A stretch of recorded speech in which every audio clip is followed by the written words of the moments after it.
Okay, so now we've completed the finishing stage of our EXP guitar kit. The next thing we need to do is start installing some hardware. So the first hardware component we're going to have a look at today are our strap buttons. Strap buttons are responsible for keeping our guitar secure when we're using a strap around the shoulders, and also the location of the strap buttons themselves has a lot to do with the balance of the guitar when you've got a strap on and you're standing up playing. So first thing we need to consider is placement. Now on an EXP style guitar, normally there's a couple of different positions you might see them.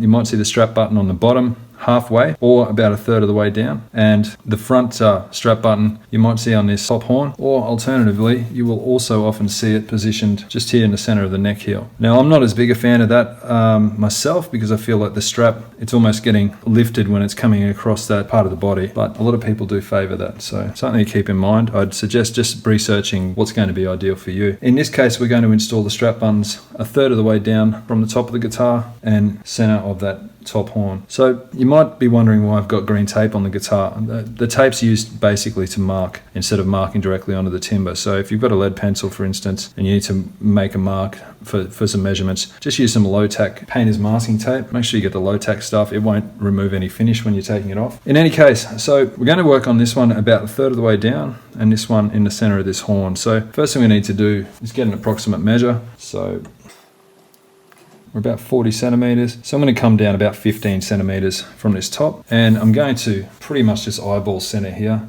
and then measure using my set square. I'll then measure down halfway and make a mark. So the way to make a mark, one thing I use is I've just got this precision screwdriver that I've ground the top away, but anything sharp like that you can make an indentation. So I'm going to go down, then I'm going to use my pencil just to quickly mark that spot.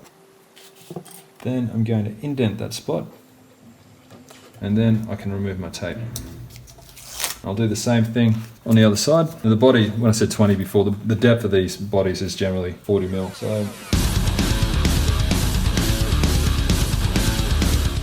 and the next thing we need to do is drill pilot holes. So anytime you're installing hardware on an electric guitar that the holes aren't pre-drilled, I would suggest drilling pilot holes first. And the reason for that is these screws, well, they're a little bit larger on the strap buttons, but the majority of the screws you're going to be screwing into the body are really quite small and fragile, so they're easily stripped. So we need to take a couple of precautions to prevent those screws being stripped. So the first thing we need to do is drill pilot holes. Every hole, every screw hole we're going to make on the guitar. So what I recommend is use a drill bit that's approximately 2/3 the thickness of the screw you're going to drill. And you might also notice I've got this blue tape on the drill bit here. The reason for that, I'll just cut some new tape. The reason for that is to give me an indication of depth. If drilling pilot holes, I would normally suggest drilling to 2/3 depth, and that's very difficult to work out. But if we've got some tape, we can simply measure that against the screw. Now, one mistake people often make is they measure 2/3 depth of the entire screw, but as you can see, as part of this strap button assembly, we've only got 2/3 of or half the screw really going into the timber. So we really just want to make a comparison there. I'm not sure if you can see that on camera. And put some tape approximately 2/3 of the way down the drill bit. And once that's done, you've got a depth indicator for your drill. And from there we can drill our pilot holes. So nothing too complex. We're just looking to keep the drill as straight as possible. And now another thing you might like to do, I'm not so concerned on this guitar, it's an all finish, so it's not going to have this problem, but if you had a painted guitar, for instance, what can happen when you install these screws or take them out is the paint can chip around the edges. So one thing you can do is chamfer the holes. So I'll just do this using a relatively small drill bit, and I'll just put it in the edge of the hole like that and just lightly chamfer the edges.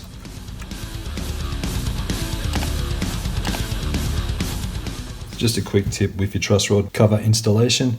If you want a quick way to align that dead center, just put some tape on the truss rod on the bench, find center on the truss rod, mark the tape using a rule, just align that line up to that middle line. Once that's in place, press down the tape, that'll keep the truss rod cover in place, and then you can mark out your holes. Okay, so the next thing we need to do is install our tuners. I've already got these three loosely in place.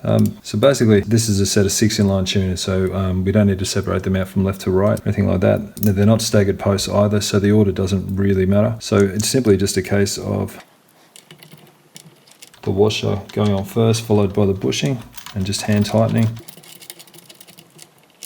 And when you've got that in place, you can either square that off using a set square or align those up with a steel rule if you don't have a set square handy. And as we've done all the other holes on the guitar, just mark out with a scribe of some sort and then drill your pilot holes and your tuners will be installed. Okay, so our next job is to install the bridge. We'll be installing a tunematic bridge on this guitar. Bushings go directly into the hole like so. The posts are then screwed in place and the tailpiece is fixed in place like that. And they're all height adjustable, so the tailpiece is height adjustable, and that's really just to adjust the breakpoint angle or the break angle of the string coming off the bridge, and the bridge is obviously height adjustable to adjust your action. So first thing we need to do though is get our ground wire in place. So when we're doing the electronics later, we're going to need to ground the signal. So that's generally grounded out against the bushing that's closest to the electronics cavity. So yours may already be pre-drilled. I've just drilled this earlier, but generally you want to take great care when you're doing this. Make sure you've got a long, thin drill piece, but it's thick enough, it's thick enough to handle the wire, and definitely have something under the drill that can just protect it from scratching, and just drill very carefully and very slowly.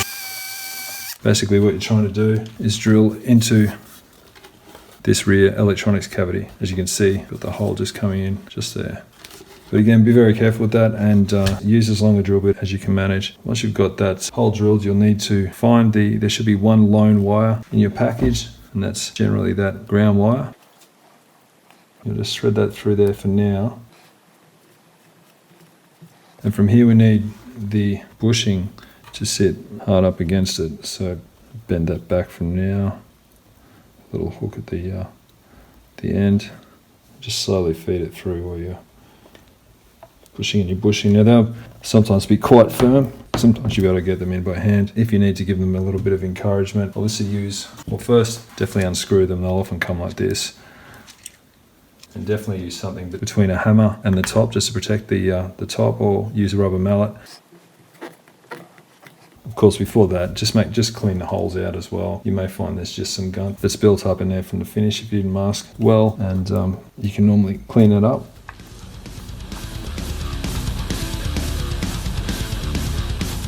So these are the posts for our tailpiece, and they go in like so. And these are the posts for our bridge, which go in like so. So generally screw those all the way down to start with. And the bridge generally has the intonation adjustment screws facing inward. It just sits on over the top like so. And the tailpiece sits in there and is kept in place from the tension of the string. So I wouldn't leave that there until you've got the strings in place. But we will be installing our two E strings next, and that will help us align the humbuckers.